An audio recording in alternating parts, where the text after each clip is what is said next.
동료 글밭 7월 29일 토요일 김기춘, 조윤선, 황병헌. 어저께는 글밭을 읽지 못했습니다. 그저께 저녁 때 정선 인형극제에 참여한 솔향 홍길동 연극단에 합류하였기 때문입니다.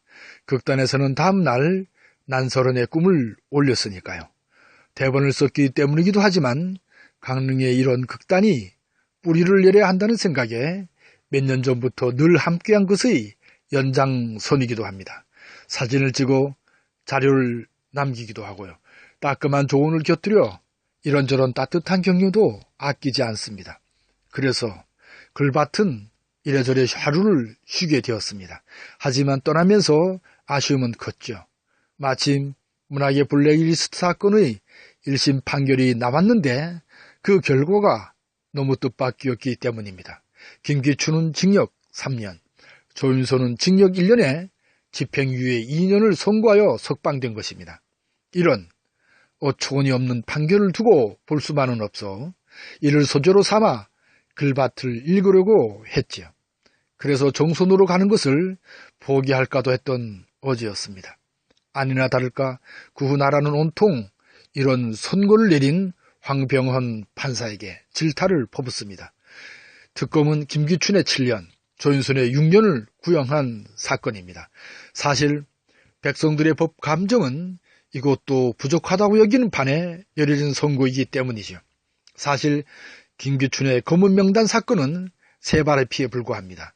사실 독재 정권에서 저질러졌던 그 수많은 악행의 중심에 늘 자질을 하고 있었으니까요. 김기춘이 지금까지 살아남을 수 있었던 것은 전두환의 군사 쿠데타에 그 뿌리가 다 있습니다. 위신원법 초안 작업에 참여했고 공안머리로 수많은 사람들을 간첩으로 내몰아 목숨을 빼앗아 갔으니까요. 또한 이 나라가 독재의 질곡에서 벗어날 기회가 찾아왔을 때마다 그것을 무력화시킨 장본인이기도 합니다. 박정희에서 시작하여 전두환, 노태우, 박근혜 정권의 충성스러운 개의 역할을 다했지요. 고무와 술수로 이념 투쟁, 지역감정, 반칙과 특권, 부패와 비리로 얼룩지게 만든 주역입니다.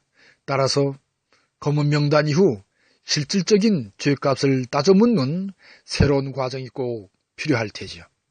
조윤선은 김기춘에 비하면 박근혜 정권의 노련한 한낱 살랑개에 불과합니다. 문제는 조윤선이가 아니라 황병헌 판사입니다. 님은 조윤선의 남편인 박성엽과 사법연수원 25기라고 하네요. 알려진 대로 님은 박근혜 참사에 분노하여 경찰청사에 포크레인을 몰고 돌진한 님에게 징역 2년의 실형을 선고했죠. 또한 분식점에 몰래 들어가 라면 2개를 끓여 먹고 2만원쯤 든 동전통과 라면 10개를 훔친 님에게 징역 3년 6개월을 선고한 바 있습니다. 그런데 조윤선에게는 거의 무죄에 가까운 선고를 내린 것이죠. 따라서 황병헌은 공과 사를 제대로 구분하지 못하는 판사로, 균형을 잃은 판사로 역사의 그림을 영원히 남길 것으로 여겨지네요. 오해를 풀어주어 감사하게 생각한다고 한 조윤선의 감사가 결국 황병헌을 짓밟은 셈이죠. 아무튼 김기춘, 조윤선, 황병헌을 지켜보는 토요일 새벽입니다. 고맙습니다.